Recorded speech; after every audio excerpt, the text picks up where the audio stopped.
Hello everyone, it's Mr. Anderson, and I am going to start the video on section 3.1.1, and let me just give you a little preview. In chapter 3, this is, by the way, our first video from chapter 3. In chapter 3, we are moving into a unit on exponents, managing dealing with some non-0 and 1 exponents. So we're going to look at those things, and we're going to talk about how they work and how we can manipulate them and how we can use them algebraically to become better simplifiers and solvers. And that's our job, right? And so we're in section 3.1.1, and I find it here in chapter 3 in our CPM ebook.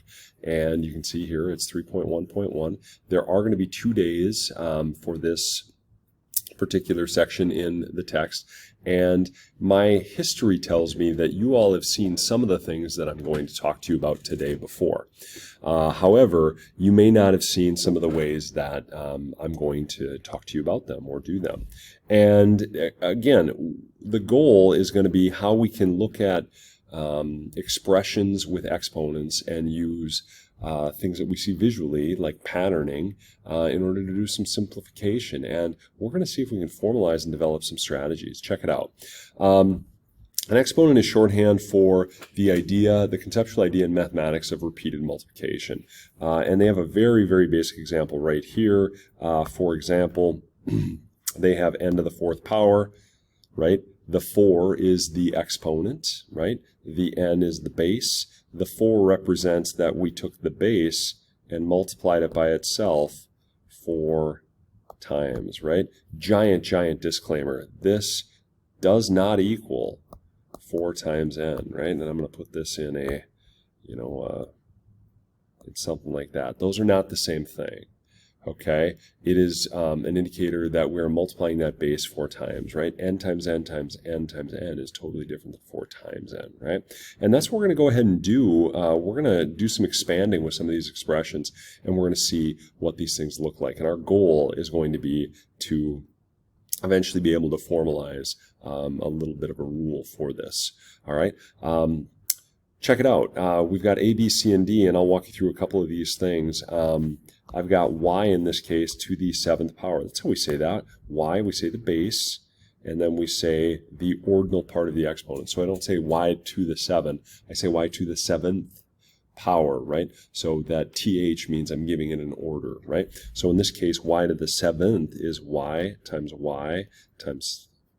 3, 4, 5, 6, 7. And it's that simple. And that's what expansion is, right? I'm going to be expanding that base as many times as we need to based on the exponent. And you might say to yourself, Anderson, why would I do something like this? This doesn't make any sense. The reason we're doing something like this is for the purpose of recognizing that pattern. You wouldn't normally do something like this on an assessment because you might end up adding some complexity. All right. B is going to be slightly different because we have 5 and then in parentheses the quantity of 2m. The product of 2m, and then we have to the 3rd power. This is going to be a little bit different because check out what is getting the exponent.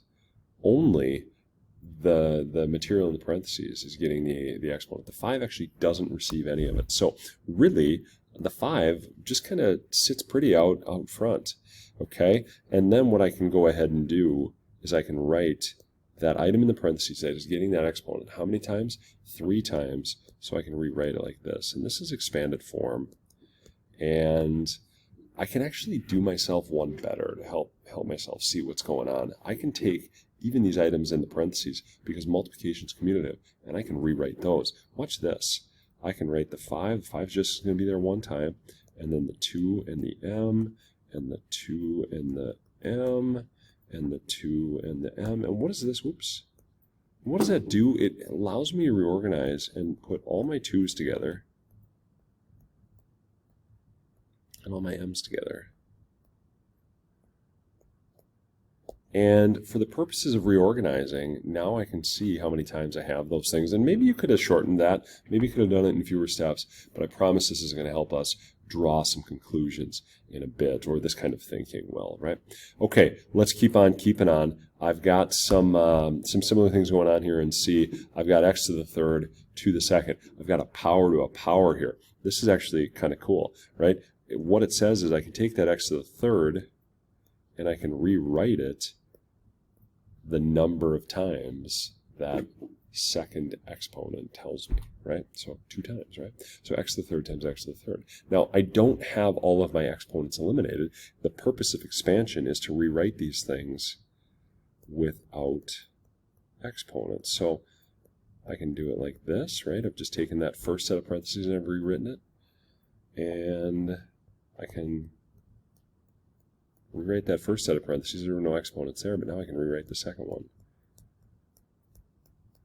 Okay, and now maybe you see what's going to happen, or maybe you see what that expansion's telling you. And I'm not, some of you guys maybe know what the rule is already, and if so, that's great. But at this point, you could drop the parentheses and maybe do some speculating or some thinking about how many x's you have there. One last one here. And this one isn't really going to be all that impressive, but it's going to really force us to recognize something very specific that's happening. I'm just going to identify what is getting the exponent right there in that particular part here. X to the fifth is one exponent, y to the second. Notice those are not the same base. But the other thing you really want to pay strict attention to here is that the 4 is not the recipient of that fifth power, of that fifth exponent. The x is. X is the base. 4x is not the base. If the 4x was the base, it would be wrapped in parentheses like that. Notice that difference. Are those two things the same? And the answer is no. All right? So we just want to be very, very mindful of that. It is a common mistake that students make, but if we're on the lookout for it, maybe we don't make it. Okay? But here we go. I'm going to rewrite that x base however many times I need to, right? And then I'll multiply it by that y base however many times I need to there. And just maybe for the sake of, adding some variety, I'll throw in a little color here. And there's 5 x's, right? X times x times x times x. And then I'll throw in some y's. And this is really as simple as this one gets. This is as expanded as this one gets. I've gotten rid of all the exponents. There are no more. And I've got all my like exponents, next to each other. They're neighbors. So I'm doing pretty well there. That's as far as we're going to take that one. The key, like I said, though, recognizing that the 4 is not the recipient of that exponent.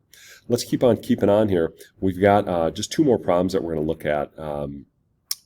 We've got a situation here in 3-2. Miss Wang just explained to her class how to simplify exponents. Kind of what we just talked about by using the first problem. She wrote this thing on the board, right? So she took this over here, wrote it on the board, and we're not going to copy this onto our paper, but we are going to talk about everything she did, right? We're going to explain each step.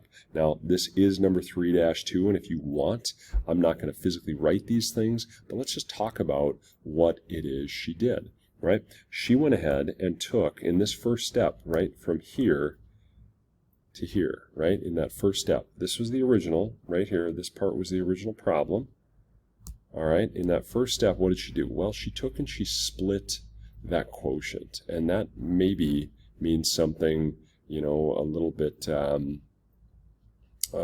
obscure, right? She took and she's got an x, she's got a y to the 8th power, and then she's got a y squared. She took and she split that quotient, and she did something intentionally right here, and I'll explain why that happens in a moment. But yeah, she split everything up. So she kind of wrote the x over 1. You're allowed to put it over 1. She wrote the y squared over itself, right? Because she's got a y squared in the denominator. And then she got the remaining piece, the y sixth, right? Why does maybe that happen? Why did she split that into a y squared and a y sixth, right? Let's keep that in mind.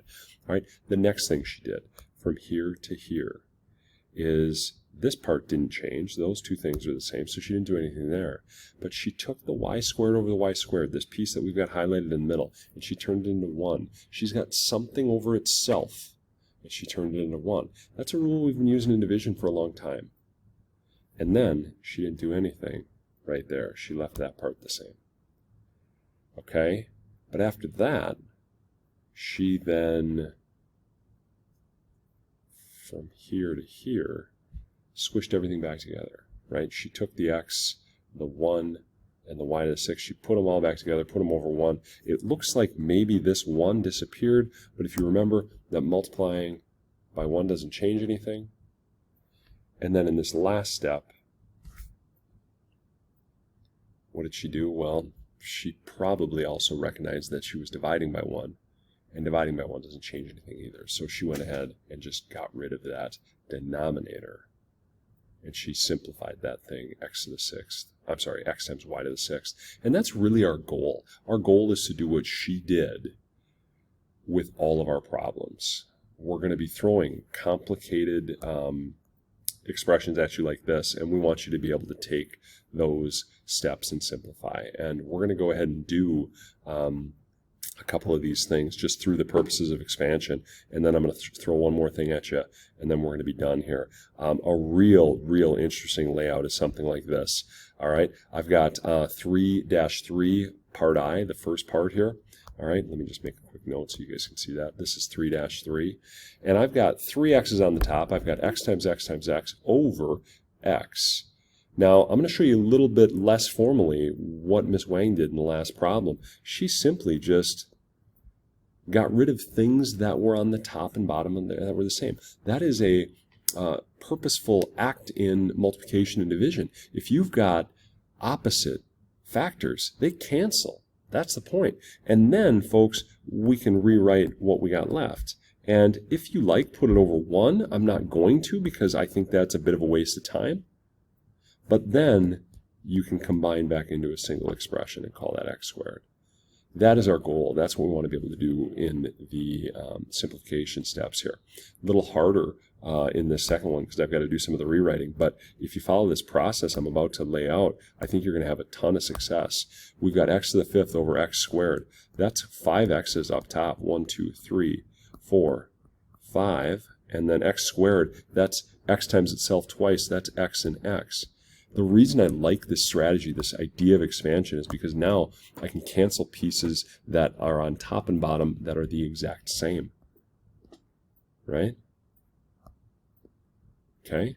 Notice, there are no more on top, there are no more on the bottom that match the items on the top, so I can't do any more canceling. So what do I have left? I have x to the 3rd up top, x times x times x, x to the 3rd. If you want, put that over 1, but I think most of us are just going to like to do that as x to the 3rd power. All right? We've got other options, and I'm going to kind of cruise a little bit. X squared is x times x. We've got x to the 3rd. That, I promise you, even though I'm writing in a different color, is x times x times x. Now check it out. All of those bases are the same. Ask yourself this question. How many x's do we have? Right? How many times did we write or repeatedly write that same base? Well, that's just going to be x to the 5th power. Let me clean that 5 up a little bit. Make it look a little better for you. Okay, x to the 5th power. Okay, that's the purpose of doing some of these simplifications. Some things might go, you might say, Anderson, in this one, what do I do? I've got m to the 6th power times m. Don't forget, if you're already thinking rules, that m is m to the 1st power. But you don't need to think rules yet if you're considering expanding. Okay? One last thing I'm going to show to you guys, just some expansion and some simplification, because there are some pretty nice problems here.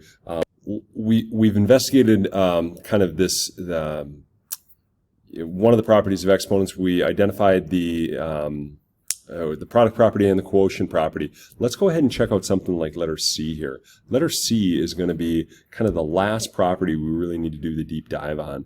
And I've got x to the 2nd. I've got it 4 times. So that's x to the 2nd times x to the 2nd times x to the 2nd times x to the second.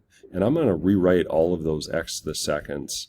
And I think you maybe know where I'm going. So 1, 2, 3, 4, 5, 6, 7. I think you maybe know where I'm going with this. But ladies and gents, how many times did I expand that out? If you count them, I think you're going to find that works out. Notice I got rid of all those exponents. But I think you're going to find that works out to be x to the 8th power. All right, that's it. We've got a tiny bit of review preview here. It's just 4 problems. Ladies and gents, go ahead and try those things. Thanks for watching. Have a great